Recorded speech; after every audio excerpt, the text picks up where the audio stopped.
Bonjour à toutes et à tous et bienvenue dans cette nouvelle édition de Passe l'Info. Bonjour, cette semaine dans l'actualité nationale, nous commencerons par une étude sur Danone. Nous poursuivrons avec une actualité sur la santé, pour finir avec les méandres de la justice. Dans l'actualité internationale, nous développerons un sujet sur les ennemis de la Syrie. Ensuite, une proposition votée en Grande-Bretagne. Et pour finir, vous verrez qu'un nouveau Parlement a pris forme en Europe. Et après quelques brèves, nous finirons avec un « Le savez-vous » sur le gaz de schiste. Actualité nationale, une étude sur Danone.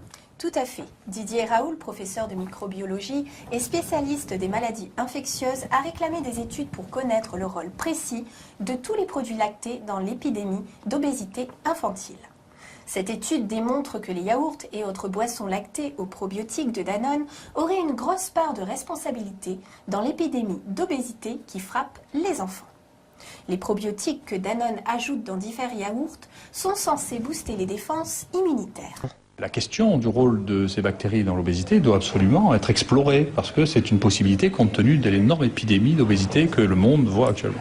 Ces bonnes bactéries, selon la marque, sont les mêmes que celles utilisées depuis longtemps dans les élevages industriels comme activateurs de croissance pour faire grossir plus rapidement cochons et poulets, à consommer avec modération. Et c'est d'ailleurs le titre de notre deuxième sujet. En effet, le ministère de la Santé a décidé de multiplier par 5 la concentration maximale autorisée pour les pesticides dans l'eau du robinet.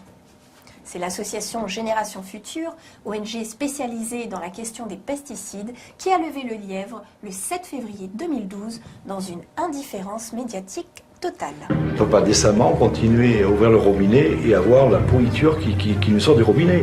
Il y a quelque chose qui est tout à fait intolérable. Dans une transposition d'une directive européenne, le Conseil supérieur d'hygiène publique de France avait en effet décidé que l'eau ne devait pas être utilisée ni pour la boisson, ni pour la préparation des aliments, si un pesticide s'y trouvait à une quantité supérieure à 20% d'une valeur répondant au nom de valeur sanitaire maximale. Seulement depuis février 2011, une instruction de la Direction générale de la santé a décidé de porter le seuil de 20% à 100%. Partout en France, les distributeurs ajoutent de l'aluminium dans l'eau pour la rendre plus limpide. Parfois, en trop grande quantité. Maxi 2320 ? Vous vous rendez compte que la santé de ces gens-là est en danger ? C'est incroyable. Vous avez envie, vous, d'avoir une maladie d'Alzheimer ? Mais pas moi. Dans d'autres régions, c'est le radon, un gaz hautement radioactif qui se diffuse dans l'eau du robinet.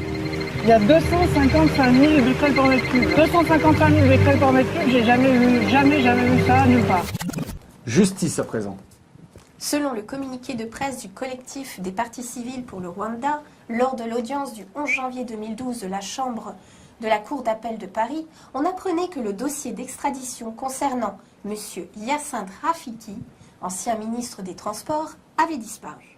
L'audience a alors été reportée au 22 février avec l'espoir que l'on puisse soit retrouver le dossier, soit le reconstituer à partir des copies de pièces. Peine perdue, le dossier n'a pas été retrouvé. Oui, alors dans ces conditions, la Chambre de l'instruction prononcera vraisemblablement un refus d'extrader. Le contrôle judiciaire auquel est soumis M. Rafiki sera automatiquement levé. Le CPCR est scandalisé qu'un dossier de présumé génocidaire puisse s'égarer dans les méandres de la justice française. Il s'étonne de la relative indifférence avec laquelle la Chambre de l'instruction de la Cour d'appel de Paris a accueilli cette disparition.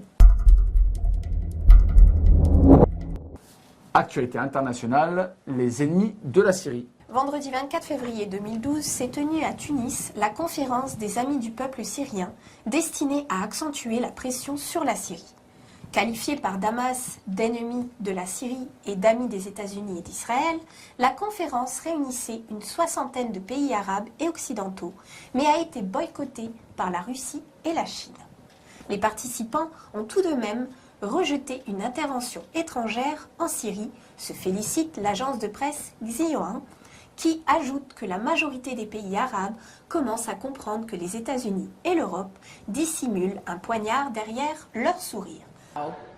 Si le régime de Bachar al-Assad empêche l'arrivée de l'aide humanitaire pour les personnes qui en ont besoin, il aura un peu plus de sang sur les mains. Il en est de même pour les États qui continuent à protéger et à armer le régime. and arm the regime. And we call Nous demandons à ces pays qui fournissent des armes servant à tuer des civils d'arrêter immédiatement. halt immediately. En d'autres termes, ils semblent agir pour des motifs humanitaires, mais en réalité, ils ont des ambitions hégémoniques cachées. Selon l'agence chinoise, la plupart des pays arabes sont restés parce qu'ils voulaient s'assurer que la tragédie libyenne ne se répéterait pas en Syrie. Ce ne fut pas le cas de l'Arabie saoudite ni de l'Union européenne qui ont marqué leur mécontentement en quittant l'Assemblée avant la fin des pourparlers. Alors qu'il rencontrait son homologue Hillary Clinton, en marge de la conférence, le ministre saoudien des Affaires étrangères, Saoud El-Faisal, a jugé excellente l'idée d'armer l'opposition syrienne. Et cap vers le Royaume-Uni, où une proposition a été votée en Grande-Bretagne. Le Parti des Verts en Angleterre et au pays de Galles a voté une motion condamnant les pratiques d'annexion de terres dans les territoires palestiniens occupés et a demandé que le statut caritatif permettant au Fonds national juif de collecter des fonds en Grande-Bretagne lui soit retiré. La campagne contre le Fonds national juif, qui se présente comme une association œuvrant pour l'écologie en Israël et qui est en réalité une auxiliaire de l'État sioniste, ne cesse de se développer en Grande-Bretagne. Deborah Fink, membre des Verts et cofondatrice des Juifs pour le boycott des produits israéliens, a présenté cette proposition. Elle a mis en garde son parti contre la couverture écologique de l'association sioniste. Elle rappelle que le Parti des Verts en Grande-Bretagne défend des principes de justice environnementale et sociale, les droits de l'homme et soutient les Palestiniens qui ont lancé cette campagne. Et toujours en Europe, à présent avec un nouveau Parlement un petit peu particulier. Jeudi 16 février à Bruxelles s'est tenue la réunion inaugurale des 120 membres élus du premier Parlement juif européen. C'est un nouveau forum innovateur où s'exprimeront les idées et les préoccupations des juifs européens. L'Union juive européenne indique que les membres du Parlement représentent 47 pays et ont été élus par plus de 400 000 personnes en Europe de l'Est, centrale et occidentale qui ont voté par Internet. L'idée de la création d'un Parlement européen juif a été envisagée il y a plusieurs années par le président israélien Shimon Peres. Quelques brèves à présent, mais à culpa de Passe l'Info. Les rédacteurs de Passe l'Info présentent leurs excuses pour une erreur commise dans notre précédent numéro. Cette erreur porte sur le sujet du Facebook de Netanyahou, où celui-ci aurait exprimé sa satisfaction après la mort de jeunes Palestiniens. En vérité, la satisfaction ne venait pas du Premier ministre israélien, mais de l'un de ses amis du réseau social. Et attention, Facebook est partout. Oui, d'après le Sunday Times, le réseau social Facebook espionne les SMS et les appels téléphoniques des personnes ayant installé l'application Facebook sur les smartphones Android. Le programme demande l'accès total aux fonctions de messagerie du téléphone avant son installation. Ce type d'avertissement est ignoré par la plupart des utilisateurs qui ne savent pas que de nombreux programmes peuvent accéder à leurs données privées. En 2011, la CNIL a réalisé un sondage qui avait montré que 71% des personnes ne lisent pas toujours les conditions d'utilisation avant d'installer une application sur leur téléphone. Et maintenant, parlons de DHL. Sur Paris Première, Bernard-Henri Lévy, invité en décembre dernier à l'émission d'Éric Zemmour et Éric Nolot, a tenté de se justifier face aux journalistes qui l'interrogeaient sur son rôle dans la guerre en Libye, ainsi que sur la rédaction de communiqués officiels avec le Premier ministre Benyamin Netanyahou à Tel Aviv. Il y a un passage qui est quand même très étonnant, c'est votre visite au Premier ministre israélien, M. Netanyahou. Vous discutez avec M. Netanyahou. Non, vous réglez avec lui quand même, et un de ses Sherpas, le communiqué de presse qui va être édité suite à la visite de Juppé avec M. Netanyahou. Oui, quelle insolence. C'est scandaleux. Ah non, c'est pas de l'insolence, ça pose un problème. Non, pas du tout. Un problème républicain. Moi, il me semble, oui. Problème de fonctionnement des institutions. Ah oui. Un intellectuel français ose écrire avec le Premier ministre d'Israël le communiqué qui sera publié après la visite du Premier ministre des Affaires étrangères françaises. Oui. Ça vous semble normal? Mais non. Mais je m'en rends compte tout d'un coup. C'est scandaleux. Je suis blague à part. Horrifié. Blague à part, ça vous semble normal? Mais non, je vous dis que je suis horrifié. Non, vous n'êtes pas horrifié. Vous n'êtes pas horrifié. Mais ça veut dire quoi? Ça veut dire que la fin justifie les moyens, peu importe quoi. Lors de la première convention nationale organisée par le CRIF concernant son engagement en Libye, il avait déclaré, je cite, « C'est en tant que juif que j'ai participé à cette aventure politique. J'ai porté en étendard ma fidélité à mon nom et ma fidélité au sionisme et à Israël. » Allons aux États-Unis où un juge tranche en faveur du boycott d'Israël.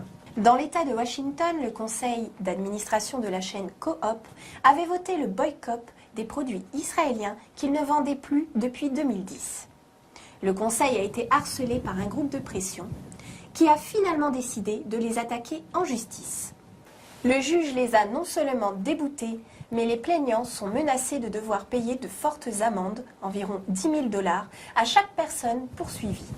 Et ceci pour avoir essayé de les intimider et pour avoir entravé leur liberté d'expression. Immigration européenne à présent.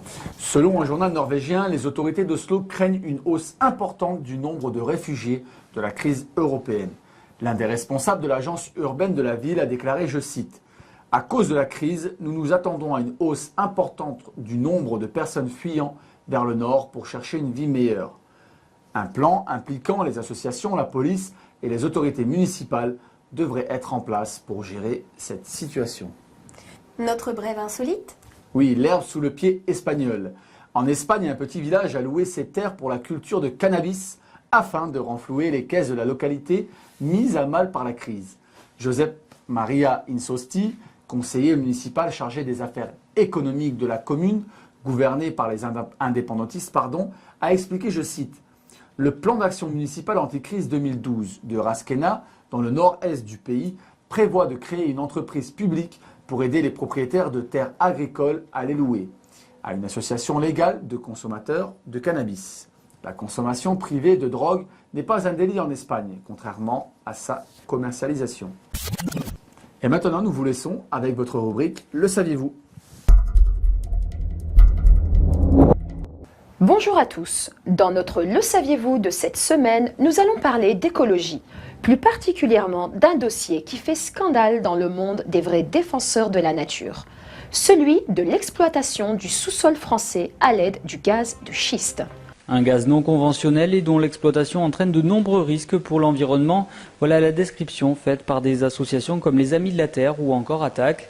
Parmi ces risques, la possibilité de fuite de méthane par des failles naturelles, l'utilisation de solvants chimiques dans le sol qui risquent de contaminer la nappe phréatique et bien sûr la pollution qui résulte de l'exploitation du site. Selon le Nouvel Observateur, le 19 janvier dernier, dans la plus grande discrétion, a été lancée une enquête publique concernant la délivrance de permis exclusifs de recherche d'hydrocarbures ayant recours au gaz de schiste. Elle concerne 12 permis en France. Une affaire qui relève, selon certains élus, du scandale. Scandale d'abord parce que cette découverte, sans consultation des citoyens et des élus, s'est faite au hasard de lectures sur Internet. Madame la ministre, je voudrais attirer votre attention sur les conséquences désastreuses que pourrait avoir l'exploitation de gaz de schiste dans le sud-est de la France. En mars 2010, 3 permis exclusifs de recherche de mines d'hydrocarbures liquides ou gazeux ont été accordés par la France dans la plus grande discrétion. Ainsi, les citoyens découvrent sans y avoir été informés au préalable que des forages d'extraction à l'aide de gaz de schiste pourraient se faire dans leur commune, alors qu'ils ne connaissent pas la dangerosité de ce gaz pour ceux qui vivraient à proximité de futurs gisements, ni des problèmes écologiques engendrés par son exploitation. Scandale parce qu'en enquêtant sur le site du ministère du Développement durable, cher à Nathalie Kosciusko-Morizet, on découvre des documents relatifs à l'attribution de 14 permis exclusifs de recherche d'hydrocarbures. Le combat sera long. Appel à la lutte. Le week-end dernier en Ardèche, plus de 10 000 personnes ont manifesté contre une possible exploitation des gaz de schiste. L'année dernière, le gouvernement avait accordé des permis en toute discrétion. Scandale encore lorsque l'on apprend que la commune de Sevran, comme 60 autres, est concernée par un permis seulement après avoir réussi à déchiffrer un document qui, plutôt que d'offrir une cartographie claire, indique seulement des coordonnées de géolocalisation. Et on se rend compte que quand on met les coordonnées sur une carte, Sevran est au milieu de ces recherches comme Clichy-sous-Bois, Le Raincy, etc. Et qu'en fait, aujourd'hui, il y a un permis de recherche de gaz de schiste, effectivement, jusque dans notre ville. Alors déjà, il y a un vrai problème qui est le problème de la transparence. C'est-à-dire que tout cela passe S'il n'y a pas des gens qui regardent en permanence les choses, on ne se rend pas compte de ça. Transparence aussi quand il y a des arrêtés gouvernementaux qui donnent en fait à des entreprises des secteurs géographiques entiers sans citer les lieux précis, mais simplement donnant des coordonnées sur une carte. Une fois tout cela dénoncé par voie de presse, le ministère du Développement durable vient de faire marche arrière. In extremis, il prolonge d'1 mois la pseudo-consultation en question et propose désormais au public des cartes relatives à chaque permis ainsi que la possibilité d'adresser, je cite, ses observations. Un documentaire américain montre clairement les conséquences. L'eau du robinet est tellement polluée qu'elle prend feu, car à cause de l'extraction, du gaz de schiste s'infiltre dans les nappes phréatiques. Merci d'avoir regardé notre émission. Nous vous laissons bien sûr avec la rubrique Vox Populi. Merci, à la semaine prochaine. Et surtout n'oubliez pas, passez l'info.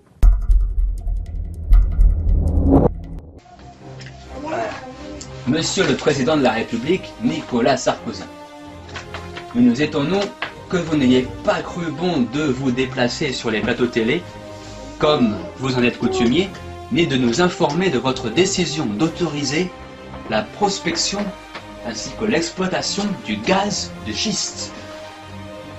Nous sommes un groupement collectif qui envisage de déposer plainte auprès des services compétents nationaux et européens, car la prospection de ce poison sur le territoire national et européen constitue une violation caractérisée par la loi Grenelle et notamment de l'article 27 relatif à la protection de l'eau.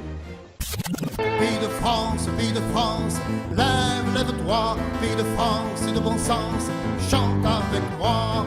Le gaz de schiste, on n'en veut pas, le gaz de schiste ne passera pas.